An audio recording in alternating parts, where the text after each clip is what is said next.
Nung narinig niyo po yung agimat, ano po yung dumating sa isip niyo? Anong tingin niyo sa agimat? Bago kayo okay. Nung una po, medyo kasabi ko, kasi nga Christian ako, di ba? I mean, Baptist ako, hindi ako Catholic. Sabi ko, bakit agimat? Ako po yung nagsabi gano'n. Baka hindi pwede ako dyan, kasi nga Baptist ako. Parang hindi applicable yung agimat sa akin. Pero during na nandun na ako sa Baguio, nakita ko na yung agimat na yun, si Christ din.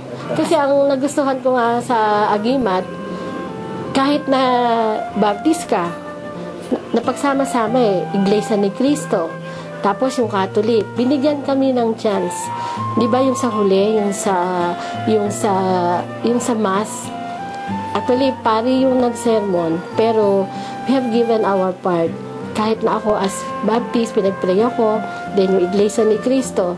So nakita ko doon na naging open itong agimat. Bukod sa Christian, marami. Meron pa iba? Siguro meron kaming 10 denomination higit pa. Doon, magandang nangyari. Na yung padunungan, tapos yung akala niya siya yung talagang marunong.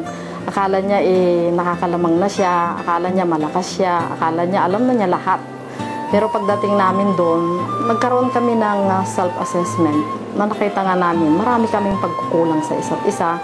Una sa aming mga sarili, na nakaka-apekto na pala talaga kami doon sa mga kapwa-empleyado namin. So yun po yung nangyari, para bang na-internalize kasi naming mabuti yung agimat, na naka-apekto na marami pala kaming dapat baguhin. So nag-decide kami doon noon na kung maaari, pati yung mga rank and file isama namin. Actually, when I was informed about agimat, I don't know what's agimat all about. So I wasn't expecting much. I wasn't expecting much, but to my surprise, it touches my heart and it touches my life. When I realized, I heard about the philosophy of confidence in times of crisis, the honest assessment of my strength and resources. It dawned to my mind that yes, there are potentials in me that I have not tapped. Sarili mo, kung ikaw sa sarili mo nakakakilala sa sarili, makikilala mo yung sarili mo sa reflection na gagawin mo, malalaman mo yung kahinaan mo at saka yung kung saan ka malakas at kung saan ka mahina, kung ano yung kahinaan mo at kalakasan mo.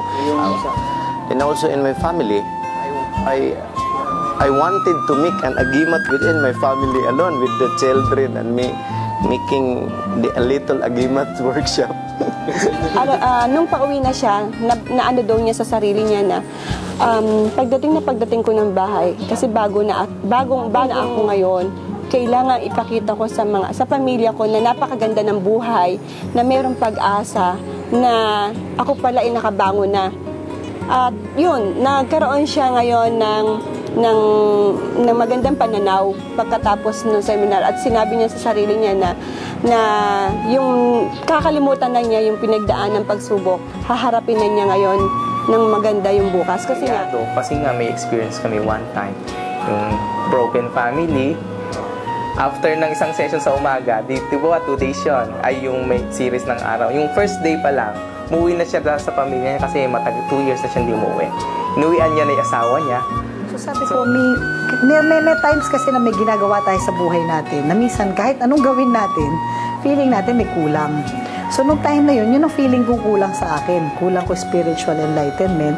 So sabi ko, nandamay ako ng tao. So kung yung ang feeling ko kasi that time, kung ito feeling ko, hindi malayong ganito din ang feeling ng mga kasamahan ko na meron din kulang sa kanila. So nung time na nag-agimat kami at nag-retreat sa Baguio, naramdaman din nila yun, na nun na-realize na meron nga din talaga na kulang sa buhay nila. Yung best part, yung right after agimat, makikita mo, yun ang best part kasi makikita mo talaga pag nag-usap, nagbibigayan, tapos pag may nag-input na isang bagay, sa halip na nagtatalo, nagtutulungan para mas mapaganda yung programa ng bawat isa. Iba yung klase yung bonding after agimat. Actually, pag merong kaunting disagreement ngayon sa amin, merong agad magsasabi na, naku, kailangan yata natin mag-agimat ulit.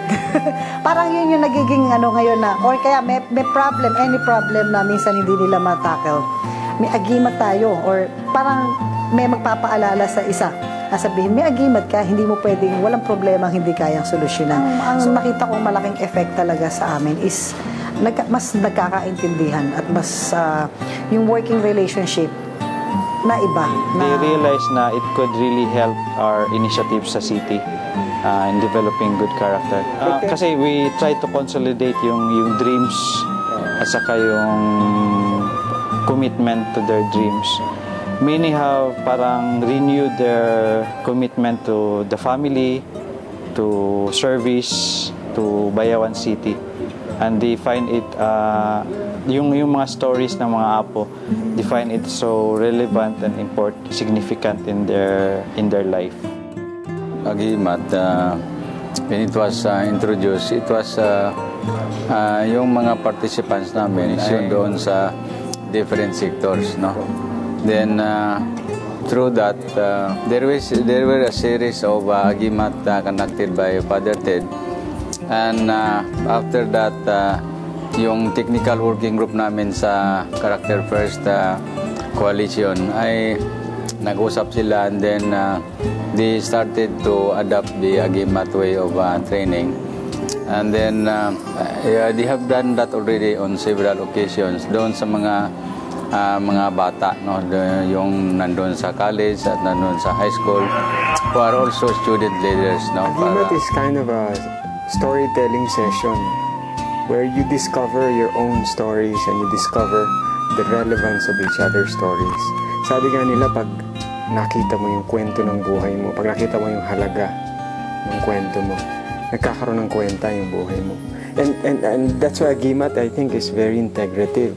Kasi you don't only understand your story, you don't only understand your past, you also understand your colleague and your groupmate. So, in the process, through hearing each other's stories, nagkakasama-sama yung grupo, nagiging mas solid siya.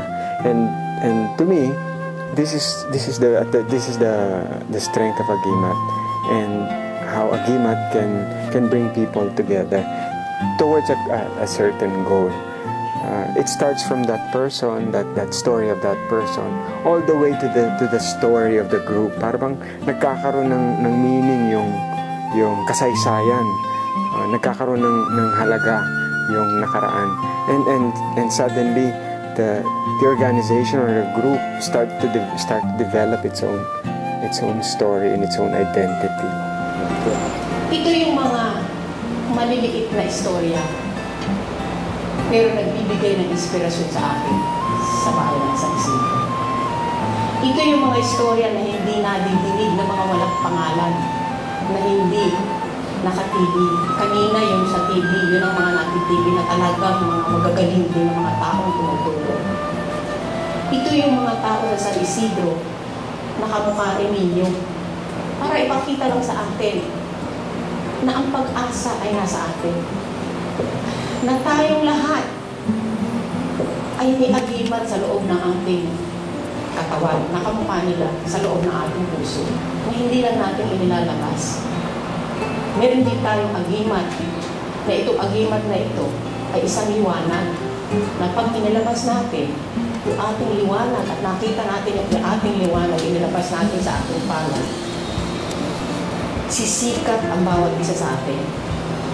Sisikat tayong lahat.